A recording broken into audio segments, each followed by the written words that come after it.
Yesterday's tweets today, number 9.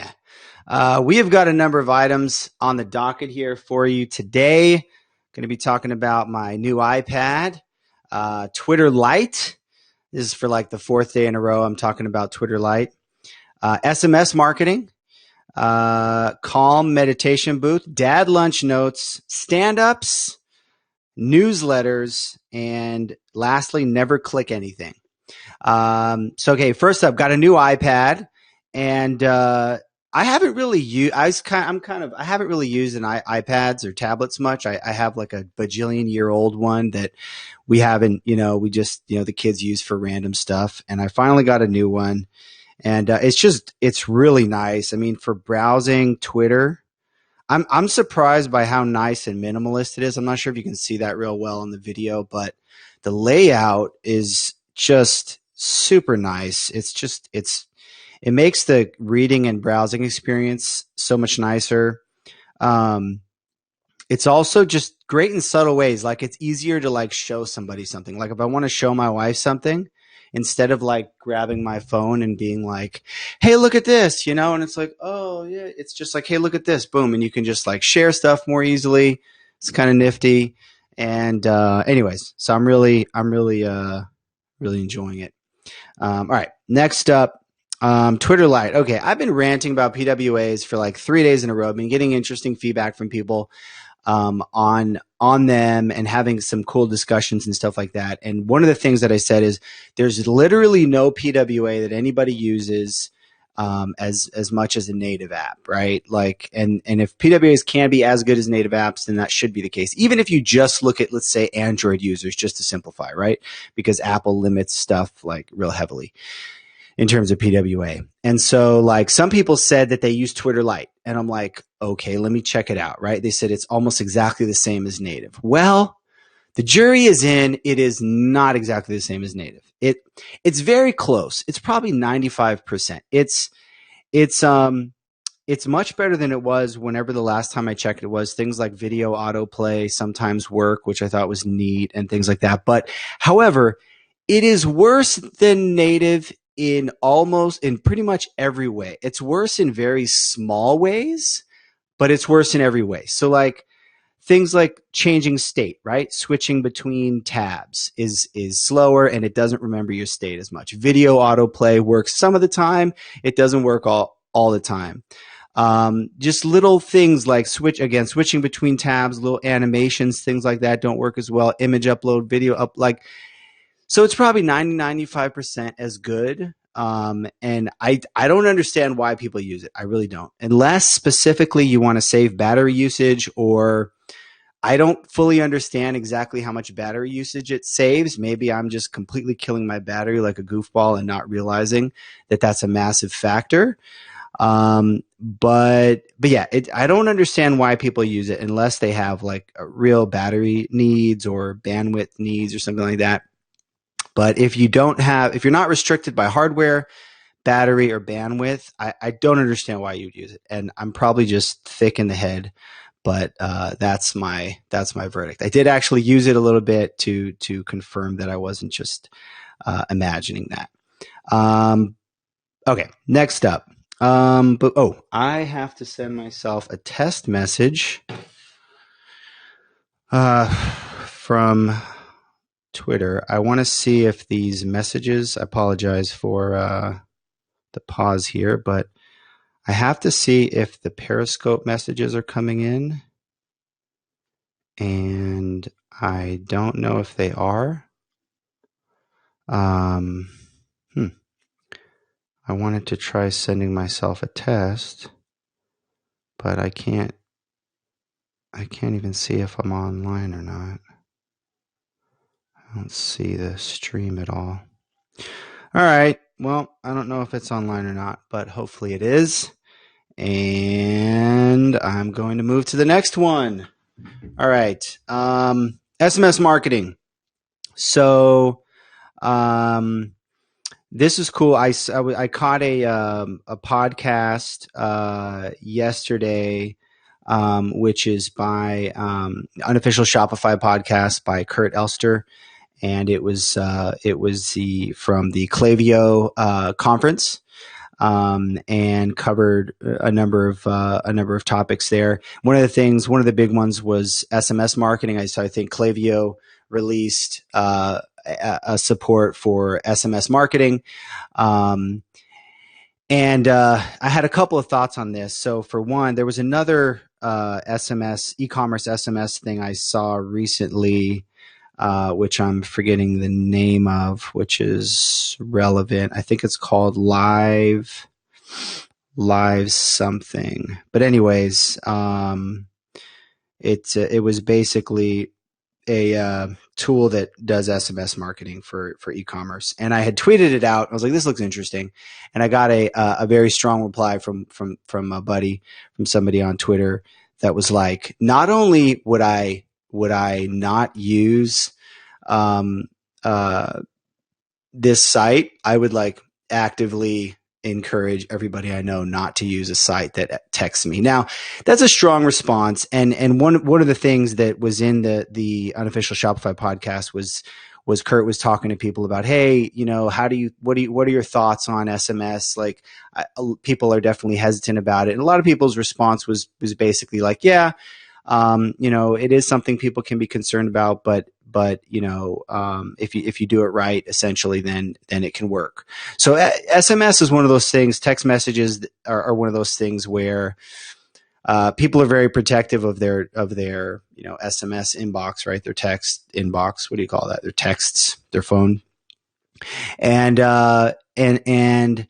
so people could get pretty annoyed by receiving those on the one hand. On the other hand, it could be a powerful marketing channel. I mean, it's the story of email all over again, which is people used to hate, getting automated emails, or they'd complain about it a lot, but everybody's like, well, it works. And then like people just sort of accepted it, even though it still maybe is a little bit annoying. And then there's less attention on the email inbox over time, although it's still a powerful channel. So it's kind of that same deal. I have to say personally, I've actually been starting to whitelist text messages.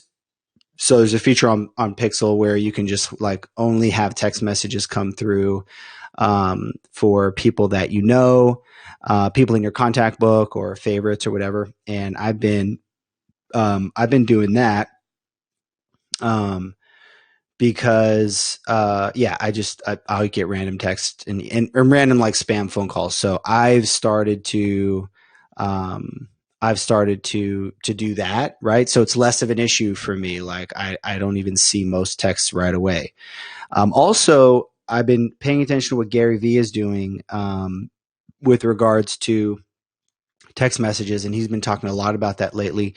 And it's really interesting. So has a text message thing where people can text him, and he sends out texts and things like that. And I heard him talking about, actually, he did an interview with somebody on his podcast who got on the podcast through his text message list. And what he had said was, he's being very thoughtful about how to give a lot of value to people who are, giving their phone number, giving access to be texted to get text messages. And so, for him, he's trying, he gives out all of his information for free, all of his best stuff. So what he said was, it's not so much that there's anything different content I can give out, but what I can give out that's unique is access to him directly. So things like flying, maybe somebody can get flown out to meet with him. Maybe somebody can have a dinner with him. He's brought people on his podcast through the text program. So really unique, like giving people a unique amount of access to him personally is what he's using text for. And he said he's just really being very thoughtful about how to give a lot of value and how to respect that SMS inbox. And I think that's really smart. And that'll look different for everybody, right? For different e-commerce merchants, that'll look different. But I think that principle is gonna apply, is that if you are going to text somebody, respect how important that SMS inbox is. There is a lot of attention there. There is quick replies. People do see their texts quickly. They pay a lot of attention to their texts. But, so respect that. And if you're going to send them texts, make sure there's good stuff in there, right? Make sure there's uniquely good stuff in there. And so yeah, I think it'd definitely be worth looking at what he's doing there. And okay, next up, calm meditation booth. Let me take a quick sip of coffee.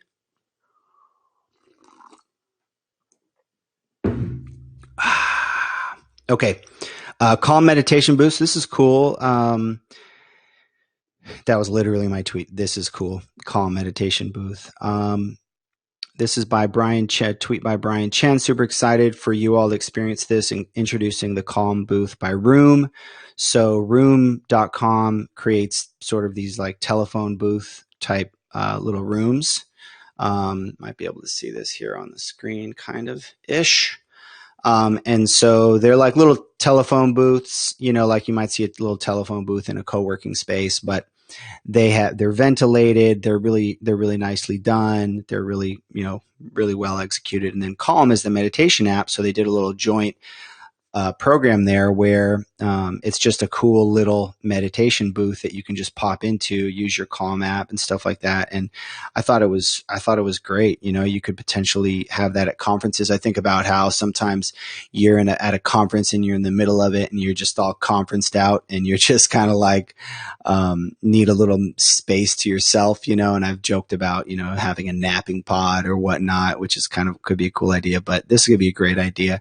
Could be great for a workspace and things like that. I think could be really interesting. So that's an awesome thing to look at. Okay, next up, DadLunchNotes. So this is really cool. I saw this from Chris Yandel on Twitter, and what he does is that he puts out he writes a note to his daughter every day, and then he publishes it, and it's like a thing on paper. It's like it's a cool little note that he writes. And so, for example, this one, Addie, I think that's his daughter's name. We are all broken, but every day is a chance to make ourselves a beautiful mosaic.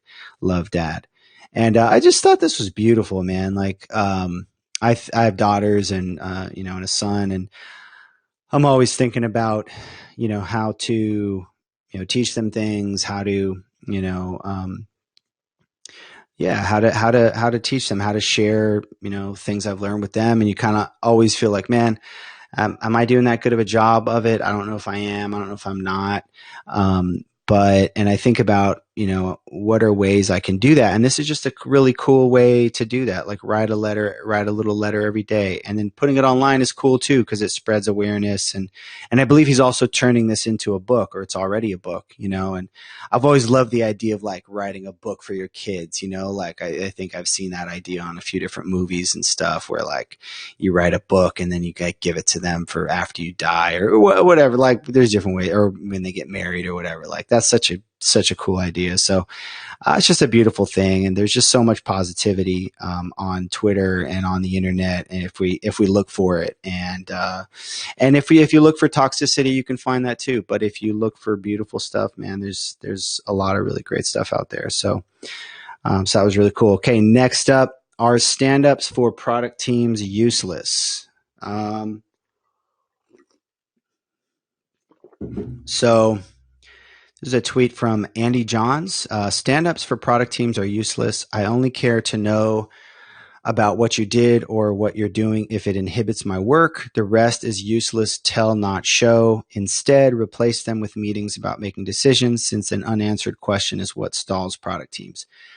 So this is interesting because I think that, stand-ups can be great. It like anything else in life, depends on execution. Like stand-ups can be great if they're sort of following the right format, right? If they're being used for their intended purpose, if they're helping you to unblock, if they're helping you to share what you're up to with your team. And I think about, like, I haven't done stand-ups in a while, and I sort of like miss when I used to do stand-up. The last I did stand-ups when I was working with Sweet Tooth, now Smile.io, and such a great team. And I remember having those, like, especially in-person stand-ups too, are like really cool, because it's not just the nuts and bolts of what exactly are you blocked on? Okay, let's get unblocked. But it's also just you're spending a little time together. You're sharing your wins, right? You're sharing your losses. Maybe you're getting some encouragement. Maybe you're sharing your wins, and you're like, and people are like, oh, great job. Like it's just a great connection, right? There's a human connection point there that I think is powerful. So I guess that was my response to this. And I'm not so much in the day in, day out of doing stand-ups on a daily as much as many other people are. And I think stand-ups can sort of degrade into not being that useful, right? Especially let's say you're on a Google Hangout, like 10 other people, and it's kind of the same thing every day of like, oh yeah, I'm working on this. Okay, working on that. And there isn't much interaction. There isn't much forward motion. There's not much, unblocking that's happening or positive vibes. It's just kind of like, oh, no. Then, yeah, I agree. That can be not a great use of time, So I think it, like anything else in life, it depends on how they're executed. But that was definitely something that was a tweet that got me thinking, and I think is relevant to, a lot of the dev teams I know and whatnot that are thinking about how they're doing their stand-ups. Okay, next up, newsletters. I tweeted, do you have any newsletters that you enjoy receiving? And so far, 48 votes, which is not too shabby for, what I get. I've had polls that have gotten like 10 votes. So this one's picking up some traction. It's only been a few hours. So this has another 6 days to go. Hopefully we'll get some more votes on it. Anyways, 46% yes and 54% no. So that's 46% is significant, and I'm looking at this from the context of like, email as a direct channel. I think I talked a little bit about that in yesterday's stream. Email as a channel versus social. And I personally, like, I have a hard time. Part of the reason I did this poll is because I'm curious. I personally, I treat emails so systematically. It's just, I want to get in. I have a system. I'm inbox zero. It's all work related. I'm in and I'm out. And I can't, like, even if there's something I want to read, like a newsletter I'm interested in, like there's this, like Future Commerce, for example, Future Commerce Insiders I subscribe to, and I want to keep an eye on that. Like, I'm not even in that mode when I'm in my inbox to sort of read and think and consume content. It's just very like boom, boom, boom, boom, boom, boom, boom. It's just execution. So, but clearly there are people that do, like to get stuff by email, which is interesting, and which shows that email is continues to be a powerful channel, especially if you're putting out good content.